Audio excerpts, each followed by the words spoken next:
Allah.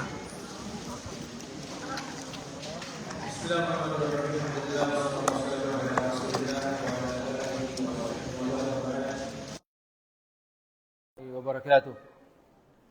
Sa mga nakaraang lesson natin, alhamdulillah, natalakay natin ang unang-una ng tafsir ng surat Al-Fatiha. Suppose ay talakayin pa natin ang tafsir ng ilan mga maigsing mga surah. At pangalo naman ay ang Arkan al-Islam sa pinangunahan natin yan sa pagpapaliwanag ng Shahadatain ng detalye. At pagkatapos naman ay nakuha natin ang muqaddimah patungkol sa Arkan al-Iman. Samantala, talakay natin ngayong araw insyaAllah ta'ala ang detalyeng kahulugan ng Arkan al-Iman as-Sitt.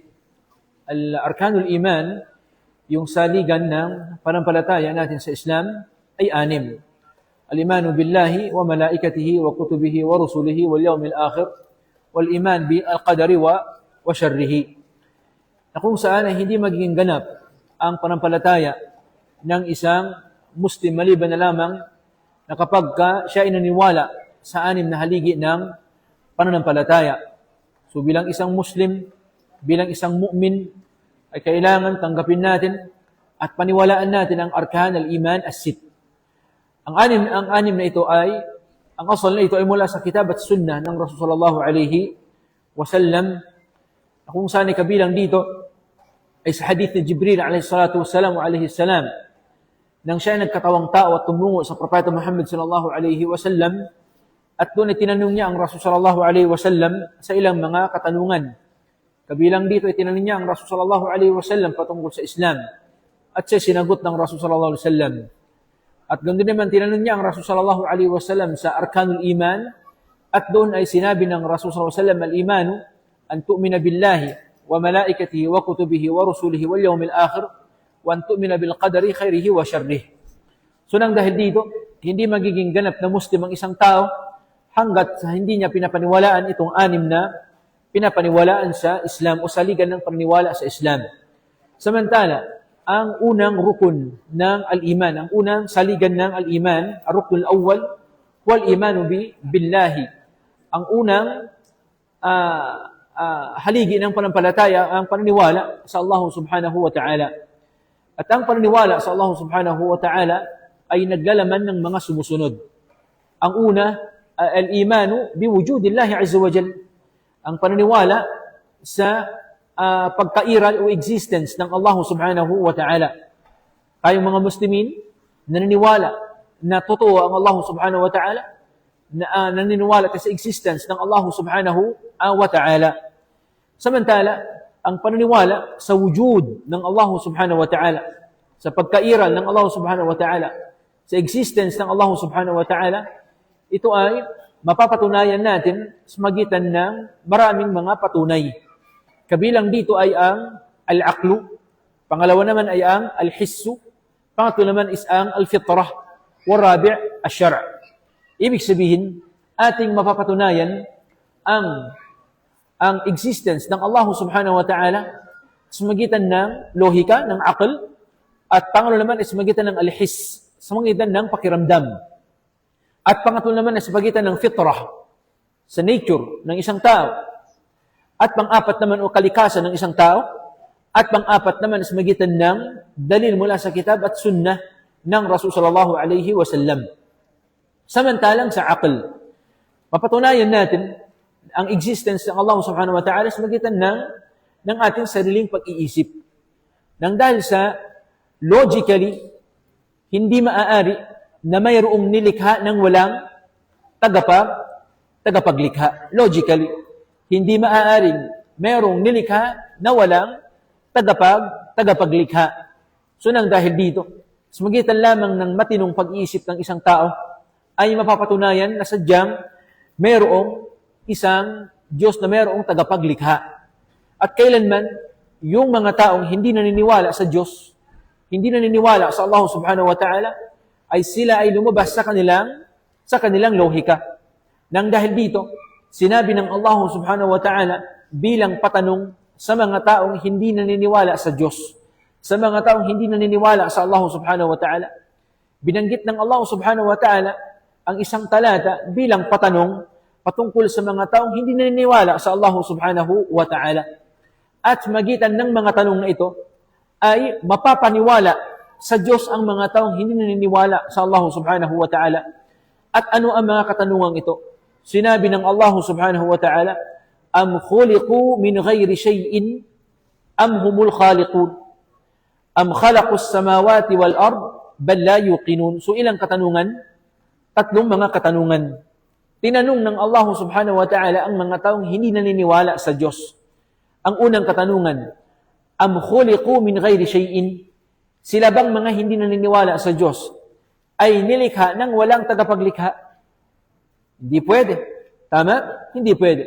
Na sila ay nilikha ng walang tagapaglikha sa kanila. Am khuliqu min ghayri shay'in? Am humul khaliqun? O di kaya naman, maaari bang sila ang lumikha sa kanilang sarili? Hindi din maaari. Pangatlong katanungan, Am khalaqus samawati wal ard? O di kaya sila ba naman, o sila ba ang lumikha ng kalangitan at saka ng kalupaan? Hindi din maaari. So hindi maaari ang unang katanungan, am khuliqu min ghairi shay'in. Hindi din maaari ang pangalawang katanungan, am khuliqu min ghairi shay'in am humul khaliqun. At mas lalong hindi din maaari ang pangatlong katanungan, am khalaqus samawati wal ard bal la yuqinun. So nang dahil dito, makapag-conclude tayo na hindi maaari ng isang tao ay nilikha ng Allah nang walang tagapaglikha. At mas lalong hindi din pwede na ang mismong tao ang siyang lumikha sa kanyang sarili. At mas lalong hindi din pwede na ang mismong tao ang siyang lumikha ng langit at saka ng lupa.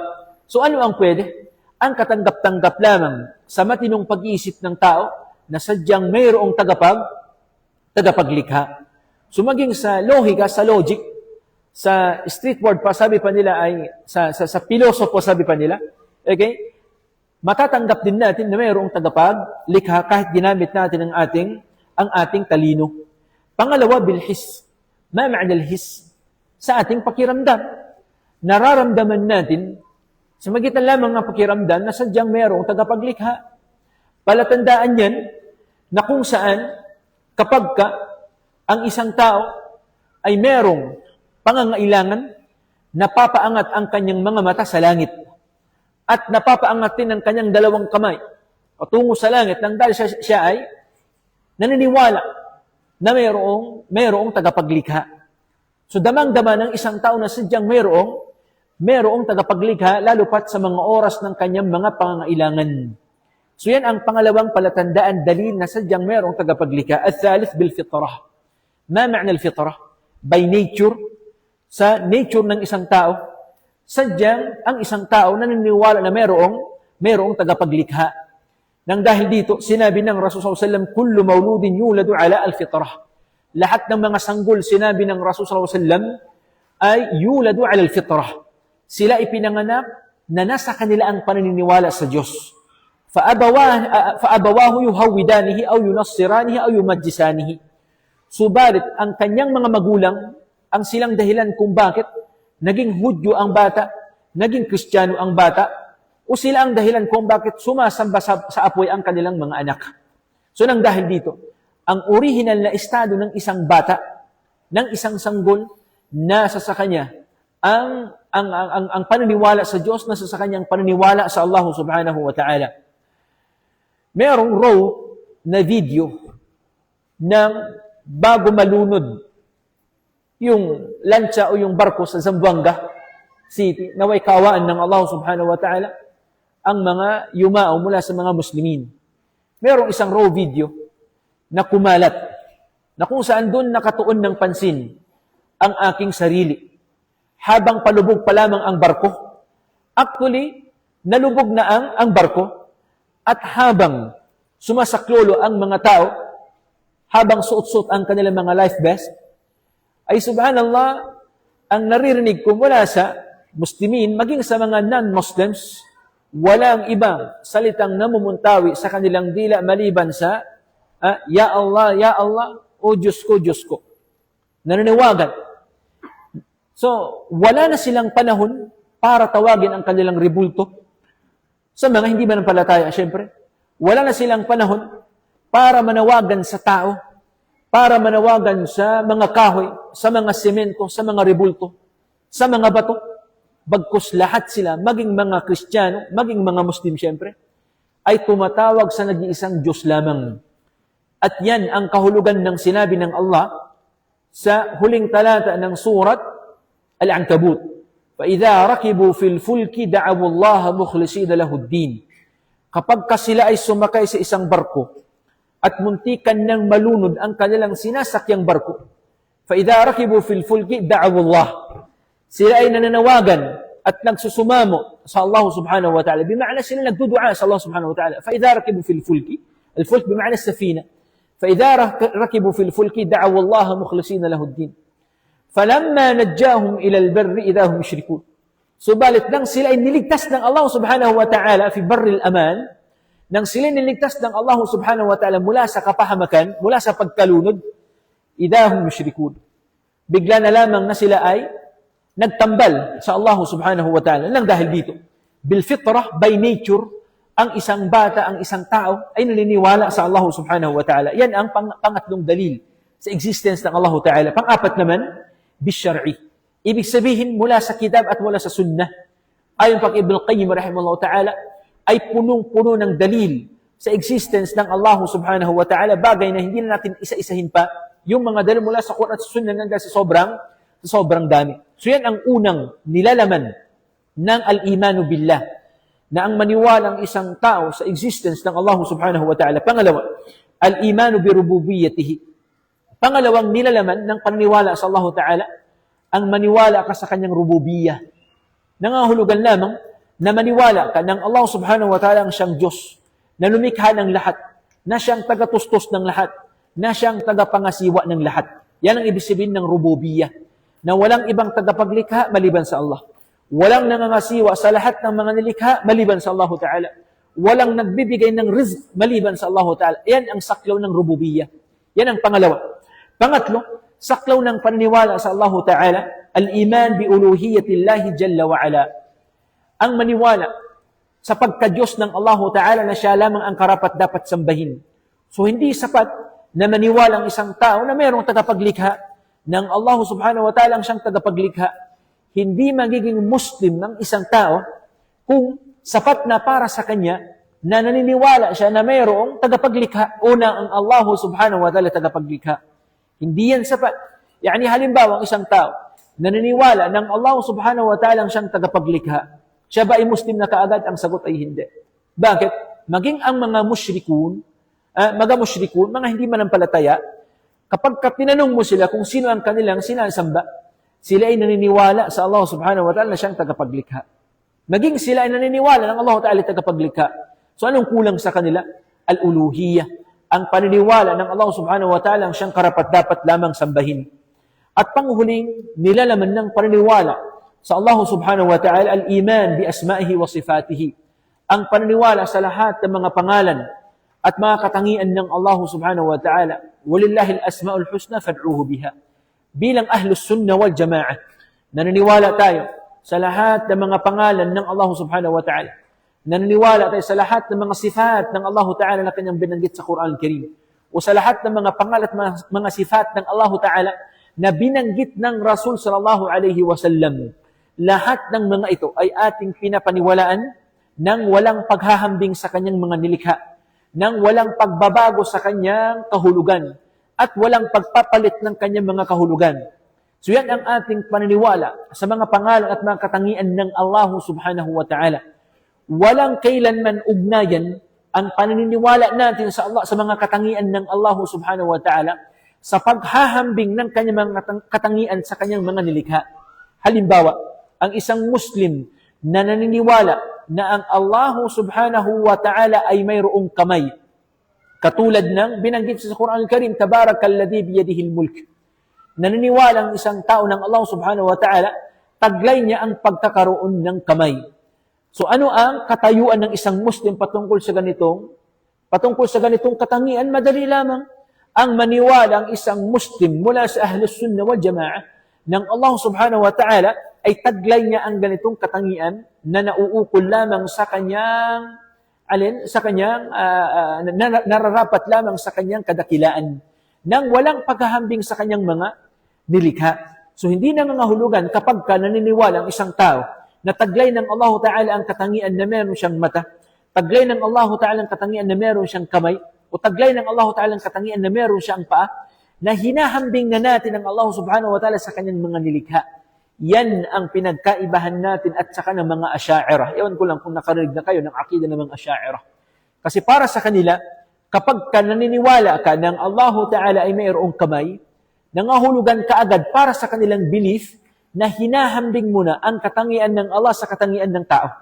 Once naniniwala ka ng Allah Ta'ala ay mayroong mata, agad-agad napoproseso ng kanilang pag-iisip na para bang hinahambing mo ang Allah sa kanyang mga nilikha. Kailanman hindi natin hinahambing ang Allah Subhanahu wa Ta'ala sa kanyang mga nilikha. Pinapaniwalaan lamang natin kung ano ang pagpapakilala ng Allah Subhanahu wa Ta'ala sa kanyang sarili. Halimbawa, yung mga Yahud, lumapit sa Rasulullah sallallahu alaihi wasallam, "Sif lana rabbak." Sabi ng ilan? Mga Quraysh. So dalawa ang riwaya sa tafsir, kahit basahin yung tafsir. So lumapit sa Rasulullah sallallahu alaihi wasallam ang ilang mga Yahud. Tinanong nila ang Rasul sallallahu alaihi wasallam, "Sif lana rabbak." Maaari bang ilarawan mo sa amin ang iyong Panginoon? Hindi kayang ilarawan ng Rasul sallallahu alaihi wasallam ang Allah Subhanahu wa Ta'ala. Maging ang Rasul sallallahu alaihi wasallam hindi pa niya nakita ang Allah Subhanahu wa Ta'ala. Doon ay binaba ng Allah Ta'ala ang Suratul Ikhlas. Pinababa ng Allah Ta'ala ang Suratul Ikhlas, kusang nagpakilala ang Allah Subhanahu wa Ta'ala. Sinabi ng Allah Ta'ala, "Qul huwallahu ahad." Sabihin mo, Muhammad, sa mga nagtatanong, Allahu ahad ng Allah Ta'ala ay nag-iisa lamang. Ngayon, papaano pinakilala ng Allah Ta'ala ang kanyang sarili na siya ay nag-iisa lamang? So, ganun din naman, kung papaanong pinapaniwalaan natin ng Allah Ta'ala ay nag-iisa, nang dahil sa pinakilala niya ang kanyang sarili na siya ay nag-iisa, hindi ba't kaya din natin na paniwalaan na ang Allah Ta'ala, taglay niya ang mga magagandang mga pangalan at mga katangian na katulad ng kanyang pagpapakilala sa kanyang mga sarili, sa kanyang sarili. So, ganun ang aqida ng Ahlus Sunnah wal Jama'ah. Pangalawang haligi ng panampalataya, al-imanu bil malaika.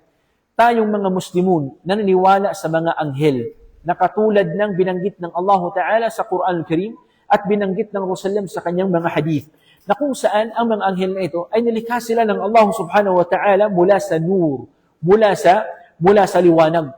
Na kung saan ang mga anghel na ito ay meron silang mga taglay na mga katangian. Kabilang sa katangian ng mga anghel ay meron silang mga pakpak. Sinabi ng Allah Subhanahu wa Ta'ala, "Ja'ilil malaikati rusulan uli ajnihatin mathna wa thulatha wa ruba'." Ang taglay na pakpak ng mga anghel ay mathna wa thulatha wa ruba'.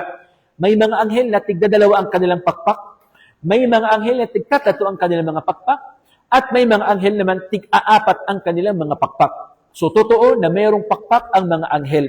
Pero wag yung pakpak na nakikita natin sa pelikula, sa mga drawing halimbawa, sa mga cartoons.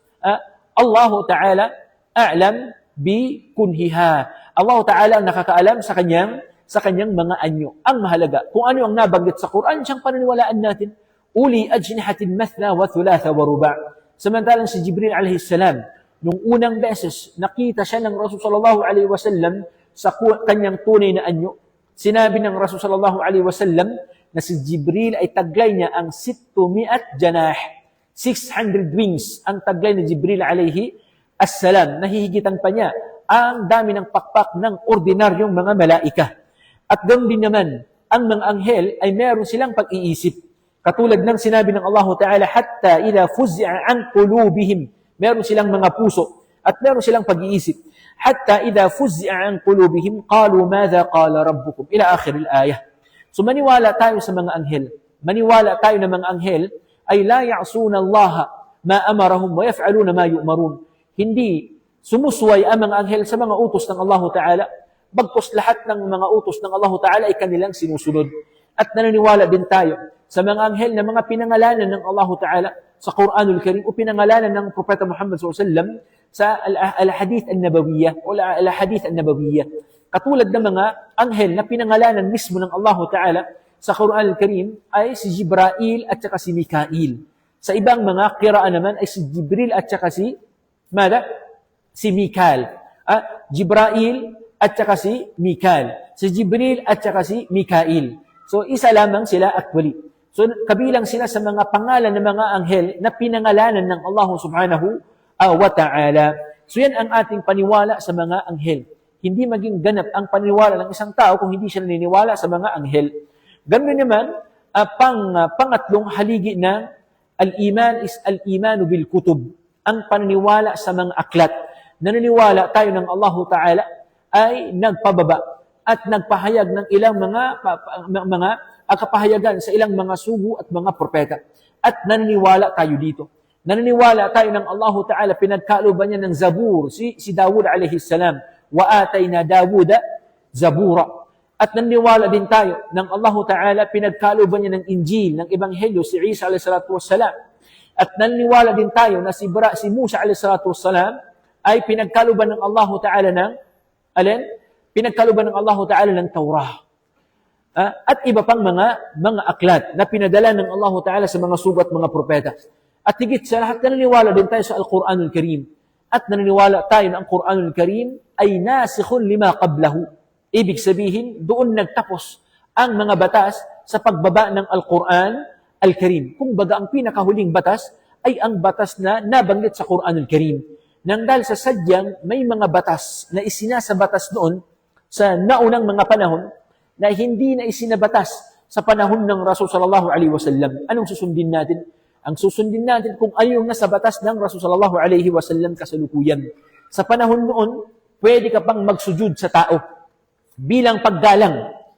Bilang paggalang as a sign of respect. Sa pagsamba, siyempre bawal. Pero sa ngalan ng pagrespeto, dati pwede ka pang magsujud sa kapwa mo tao. Pero sa panahon ng Rasul sallallahu alaihi wasallam, lahat ng mga ito is pinagbawal.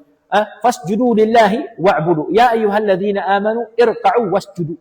So nang dahil dito, sa panahon ng Propeta Muhammad sallallahu alaihi wasallam, ang pagsujud ay alang-alang lamang sa Allah subhanahu wa ta'ala. Kung inyo maalala, ang mga kapatid ni Yusuf alaihi salatu wassalam, nung sila ay huling nagtagpo, huling nagkita, ano ang kanilang ginawa bilang paggalang at bilang pagkilala sa kanilang kapatid? Na kanilang mismong dati ay tinapon, ngayon ay punong-puno ng paggalang sa kanya. فَخَرُّوا لَهُ سُجَّدًا. Sila ay nagpatirapa kay Yusuf alayhi salatu wassalam bilang paggalang, hindi bilang pagsamba sa kanya. At higit pa dito sa halimbawa natin, inutusan ng Allah Ta'ala ang mga anghel, pati na rin si Jibril, na magsujud kanino? Kay Adam alayhi salam. وَإِذْ قُلْنَا لِلْمَلَائِكَةِ اسْجُدُوا لِآدَمَ فَسَجَدُوا إِلَّا إِبْلِيسَ. At ipinag-utos ng Allah subhanahu wa ta'ala sa mga malaika na magsujud kay Adam at silang lahat ay nagsujud kay Adam bilang paggalang at bilang respeto sa kanya. So nangahulugan lamang na may mga batas na ipinahintulot noon na ipinagbabawal na sa panahon ng Rasul sallallahu alaihi wasallam. Alin ang susundin natin? Batas ng Quran al-Karim, batas ng Rasul sallallahu alaihi wasallam. Ganun din naman. May mga bagay-bagay naman na ipinagbabawal noon na ipinahintulot sa panahon ng Propeta Muhammad sallallahu alaihi wasallam. So ganitong usapin, ang masusunod pa rin ay batas ng Rasul sallallahu alaihi wasallam. Mga bagay-bagay na ipinahintulot noon, na pinagbawal sa panahon ng Rasulullah, at mga bagay naman na pinagbawal noon, na pinahintulot naman sa panahon ng Propeta Muhammad sallallahu alaihi wasallam, ang masusunod ay ang batas ng Propeta Muhammad sallallahu alaihi wasallam. Nang dahil dito, nung makita ng Rasul sallallahu alaihi wasallam kay Umar bin Khattab radiyallahu ta'ala anhu, ang isang pahina lamang ng Taurah sa loob mismo ng masjid ng Rasul sallallahu alaihi wasallam, nagalit ang Rasul sallallahu alaihi wasallam. Hanggang sinabi ng Sallam, "Law kana Musa hayyan, lama wasi'ahu illa an yattabi'ani." Kung buhay lamang si Musa sa panahon ko ngayon, ya Umar, ay wala siyang ibang gagawin maliban sa sumunod sa aking sunnah. So nang dahil dito, ang susundin natin na batas sa panahon natin ngayon ay walang iba kundi ang Al-Quran Al-Karim. So tayong mga Muslimun, naniniwala sa lahat ng mga aklat. Kung tatanungin tayo halimbawa sa argumento, kayo bang mga Muslimun naniniwala sa Taurah? Sabihin natin, oo. Sabihin mo kagad, oo. Huwag mo sabihin, hindi ka naniniwala sa Taurah. Otherwise, hindi ka maging Muslim yan. Kapag katinanong tayo, naniniwala ba kayong mga Muslim sa Injil, sa Ebanghelyo ni Jesus, alayhi salam, sabihin natin, oo. Bagkos kami pa, ang aming paniwala sa Ebanghelyo ay mas nakakahigit pa sa inyong paniniwala. Yun nga lang. Yun nga lang sa dulo, sabihin natin, naniniwala tayo sa Taurah ni Musa alayhi salatu wassalam ayon sa kanyang original na anyo. Naniniwala tayo sa Injil ni Isa alayhi salatu wassalam ayon sa kanyang original na anyo. So, nangahulugan lamang mga kapatid sa Islam na yung mga hawak na mga aklat ng mga tao kasalukuyan na hindi naligtas mula sa dagdag at saka bawas, ay doon ay hindi na natin ito pinapaniwalaan. Yung mga naidagdag sa Biblia, na bawas sa Biblia, halimbawa, hindi na mula sa Allah. Hindi na mula sa Allah subhanahu wa ta'ala, nang dahil dito hindi natin ito pinapaniwalaan. Nang dahil sa ang pinagkaibahan kasi ng sinaunang mga aklat at ng Quranul Karim, ang sinaunang mga aklat, pinagkatiwala ng Allah subhanahu wa ta'ala ang pangangalaga sa kanilang mga aklat sa kanilang mga ministro mismo.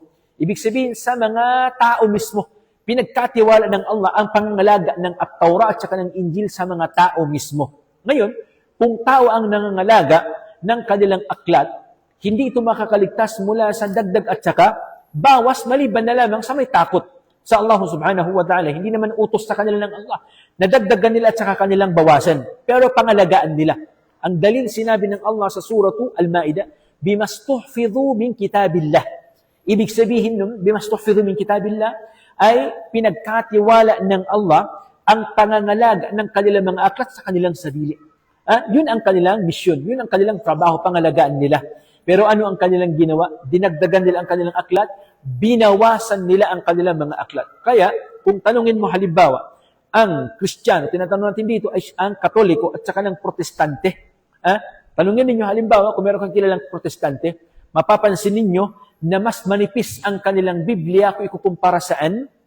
Sa mga Katoliko.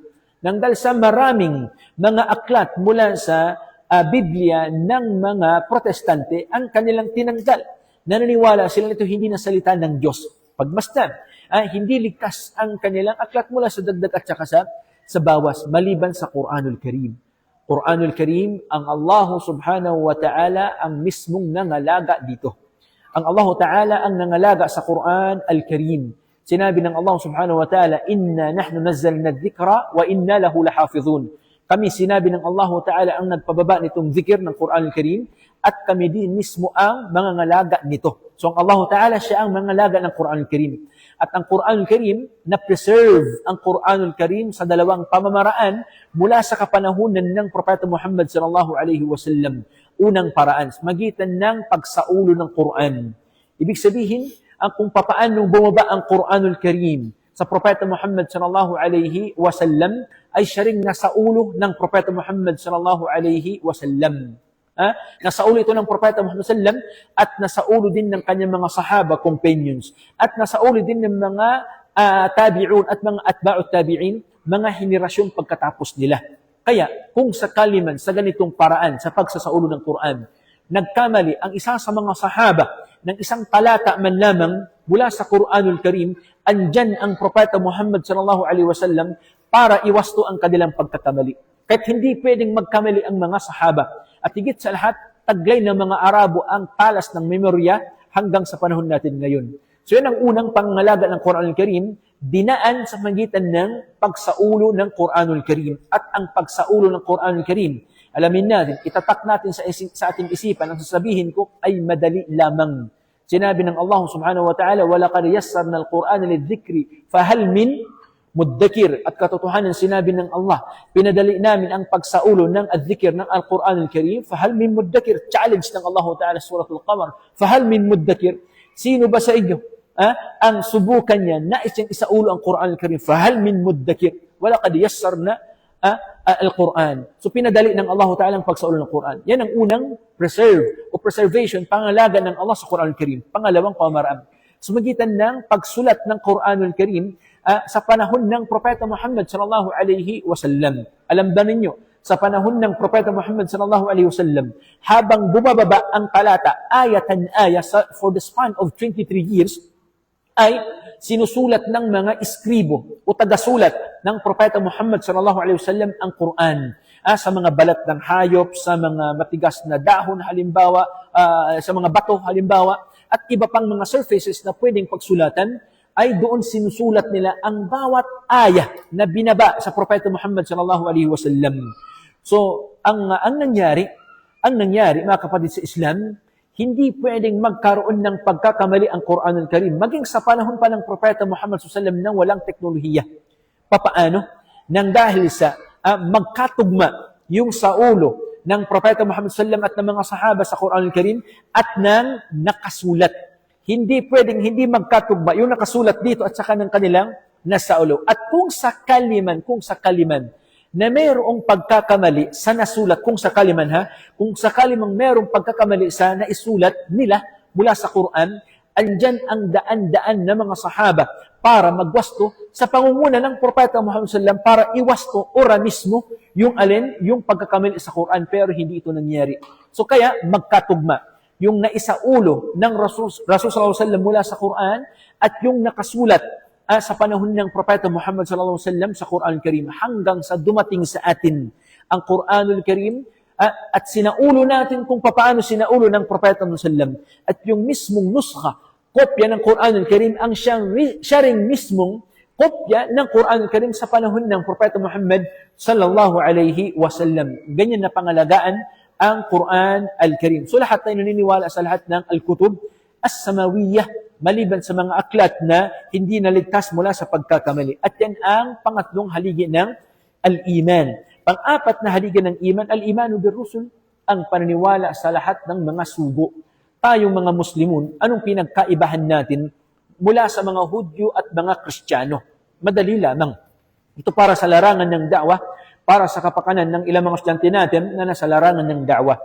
Ano ang pinagkaibahan ng mga Muslimin sa mga Hudyo at mga Kristiyano sa usapin ng paniniwala sa mga propeta? Madali lamang. Ang mga Hudyo naniniwala sa lahat ng mga propeta maliban sa dalawa. Maliban kay Isa alayhi salam na silang mismong nagpako sa krus ni Jesus. Paniwala ng mga Hudyo na si Isa alayhi salatu wasalam ay isang impostor, isang sinungaling, isang nagpapanggap lamang na propeta. Kaya yung mga Yahud, sila ang nagtangkang ipako sa krus si Isa alayhi salatu wasalam. At pangalawa, hindi din naniniwala ang mga Yahud kay Propeta Muhammad sallallahu alaihi wasallam. So yan ang mga Hudyo. Ang mga Kristiyano naman, naniniwala sila sa lahat ng mga propeta, maliban kay Propeta Muhammad sallallahu alaihi wasallam. Always biktima si Propeta Muhammad sallallahu alaihi wasallam. So ang mga Kristiyano, kung tanungin mo, naniniwala ka ba kay David? Sabi niya, yes. Naniniwala ka ba kay Solomon? Sabi niya, yes. Naniniwala ka ba kay Jonas? Sabi niya, oo. Naniwala ka ba kay Joseph, kay Yusuf? Sabi niya, oo. Pero, naniwala ka ba kay Muhammad? Sabi niya, hindi. Okay? So, pinapaniwalaan nilang lahat ng mga propeta, maliban kay Propeta Muhammad sallallahu alaihi wasallam. Sa Islam tayo. Sa Islam, naniwala tayo sa lahat ng mga sugo at mga propeta.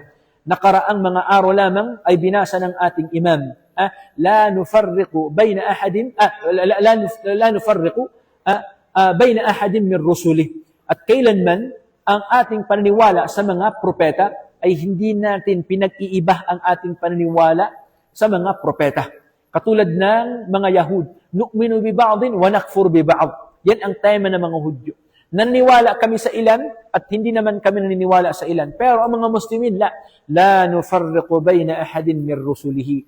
Ibig sabihin, lahat ng mga propeta, mula sa pinakaunang propeta hanggang sa pinakahuling propeta, ay ating pinapaniwalaan. Yan ang Islam. Yan ang kinaganda sa Islam. Lahat ay pinapaniwalaan natin. Wala tayong nire-reject ng mga propeta. At yan ang paniniwalang Islamiko sa lahat ng mga sugo at mga propeta. At nabanggit na natin ang hak ng Propeta Muhammad sallallahu alaihi wasallam specifically sa kanyang ummah. At yan ang pang-apat na haligi ng iman. Panglimang haligi ng iman, al-imanu bil yawmi al-akhir. Ang paniniwala sa al-yawm al-akhir, ang paniniwala sa lahat ng mga magaganap sa huling araw. At ang pangunahing kaganapan ng huling araw ay ang pagkamatay ng isang tao. So doon magsimula ang al-qiyamah ng isang tao kapag siya ay namatay na. Nasa ibang mundo ng isang tao kapag siya ay namatay na. So ang mahalaga, mga kapatid sa Islam, tayong mga Muslimun naniniwala sa al-yawm al-akhir. At ang al-yawm al-akhir, katanggap-tanggap ang paniniwala dito. Ganyan naman, bil-aql at bi-asyara. Sa magitan ng lohika, ng ating logic, ay sadyang naniwala tayo na merong al-yawm al-akhir.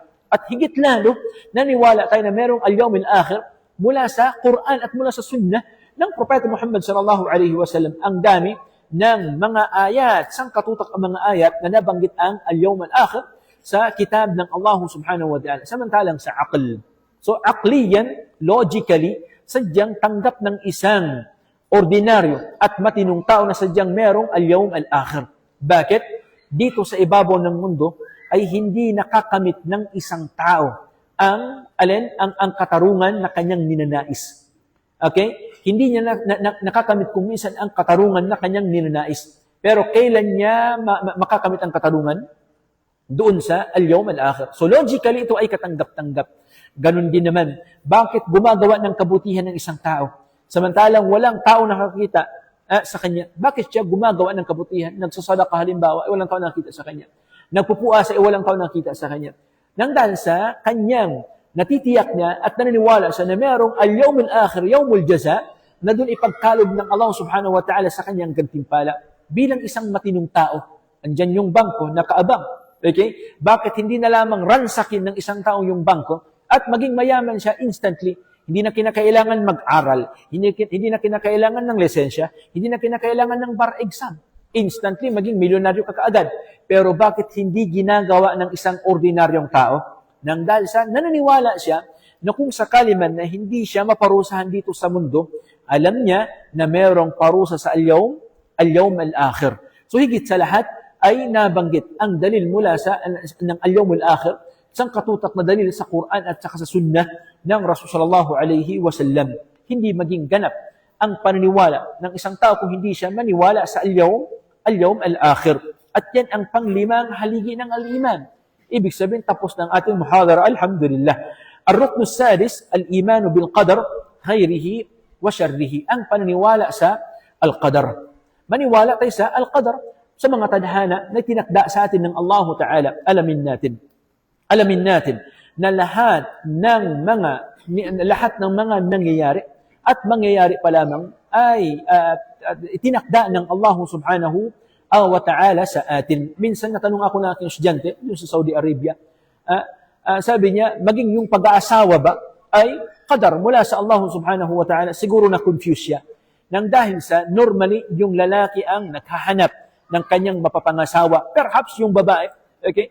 So, napatanong siya kung ito ba'y kabilang din sa qadar ng Allah. Samantalang yung mismong tao kung minsan naghahanap ng kanyang mapapangasawa. Al-jawab na'am. Lahat ng mga nangyari at yung mangyayari pa lamang ay mula sa qadar ng Allah subhanahu wa ta'ala. At ang paniniwala sa qadar ng Allah subhanahu wa ta'ala ay meron siyang 4 na haligi. So bagamat ang al-qadar kabilang sa haligi ng al-iman, yung mismong qadar ay meron siyang 4 na haligi. Meron siyang 4 na haligi. Ang unang haligi ng paniniwala sa al-qadar, naniniwala tayo ng al-qadar ay mula sa kaalaman ng Allah subhanahu wa ta'ala. Al-imanu bi annahu subhanahu wa ta'ala alima kulla shay'in. Naniniwala tayo ng lahat ng mga bagay-bagay na nangyari at mangyari pa lamang ay alam ng Allah subhanahu wa ta'ala. Yan lahat ay alam ng Allah ta'ala. So yan ay kabilang sa mga stages ng pagtakdir ng Allah subhanahu wa ta'ala. Na maniwala tayo bilang mga Muslimin na lahat ng mga bagay-bagay ay alam ng Allah ta'ala. Pangalawang rukun o haligi ng al-qadar. Maniwala tayo ng lahat ng mga bagay-bagay na nangyayari ay nakasulat. Lahat ng mga bagay-bagay na nangyayari ay nakasulat. Nakasulat na si fulan ay ipanganak sa ganitong lugar. At nakasulat na sa Allahul Mahfuz na si fulan ay mamamatay sa ganitong lugar. At na si fulan halimbawa ay maghahanap buhay sa ganitong lugar. At mamamatay naman sa kabilang lugar. Lahat niyan ay nakasulat na. Pangatlo naman, al-musyi'ah. Ibig sabihin ng al-musyi'ah ay ang pagtatakda ng Allah subhanahu wa ta'ala. Lahat ng mga bagay-bagay ay ginusto ng Allah subhanahu wa ta'ala. Lahat ng mga bagay-bagay ay ginusto ng Allah ta'ala, maging ang mga bagay-bagay ay ay mabuti o di kaya naman ay masama. So kung kinakailangan man, kung may oras pa tayo, elaborate natin itong musyi'ah bi'idhnillahi ta'ala, pero narapat kung hindi muna para maiwasan ang kalituhan sa ilan. At panghuli naman, bilang pang-4 na haligi ng al-qadar, naniniwala tayo ng lahat ng mga bagay ay nilikha ng Allah subhanahu wa ta'ala. lahat ng mga bagay-bagay ay nilikha ng Allah subhanahu wa ta'ala. Ngayon, ano ang bunga ngayon kung sakaling halimbawa ang isang mu'min, ang isang Muslim na naniniwala sa Al-Qadar, ang maging bunga nito, ang unang-una, ay mas lalo niyang pagbubutihan ang kanyang gawain. Since hindi natin alam kung ano ang nakatakda sa atin, mas lalo nating pagbubutihin ang ating gawain. Ganun pa man, huwag kang mag-alala. Yung taong nakatakda sa kanya makapasok ng paraiso, ay pinadali sa kanya ng Allah Ta'ala ang daan patungo sa paraiso. Yung tao naman na nakatakda sa kanya ang makapasok sa impyerno, ay pinadali naman ng Allah Subhanahu wa Ta'ala sa kanya ang daan papuntang impyerno. Pero alam ba natin, yung bagay na yun, hindi natin alam. Alam na lamang natin, o saka natin malalaman, ang itinakda sa atin ng Allah Subhanahu wa Ta'ala kung ito ay nangyari na. Nang dahil dito, sinabi ng Rasul sallallahu alaihi wasallam, i'malu. Hindi niya sinabing matulog kayo. Hindi niya sinabing magdepende na lamang kayo sa qadar. Bagkus sinabi ng Rasulullah, i'malu. Magtrabaho kayo. Magtrabaho kayo. Gumawa kayo ng kabutihan. I'malu. Fakullun muyassarun lima khuliqalah. Bawat isa sa inyo ay pinadali ng Allah Ta'ala kung anuman ang kinahihinatnan ng kanyang buhay. Ang mahalaga, i'malu. Halimbawa, nakatakdir sa isang tao ang makapagtrabaho sa abroad halimbawa, pero kailangan sa kanyang side ay gagawin niya ang lahat ng mga bagay-bagay. Wallahu ta'ala alam, wa sallallahu wasallam ala nabiyina Muhammad. At yan ang tatapos ang ating pang-apat na lecture natin o pangatlong lecture natin mula sa gabing ito. Wallahu ta'ala alam, wa sallallahu wasallam ala nabiyina Muhammad. So, gayahin ko siguro si Doktor, kagabi maaga siyang nakauwi kagabi sa bahay, 9:30 pa lamang. Sabi ko, bakit hindi natin gayahin na early din tayong matapos. So, the earlier, the better, tama? Makapaghanda yung mga ummahat natin na magluto ng sahur bukas. Siguro meron pang nakapila ng mga plato sa bahay na kanilang hugasan. Okay, so bigyan natin ito ng consideration. So hanggang 9:30 lamang ating lecture, inshallah ta'ala. Ganun pa man, maliban na lamang kung merong istifsar o mga katanungan mula sa inyo ay subukan natin sagutin, inshallah ta'ala. Wallahu ta'ala alam. Na.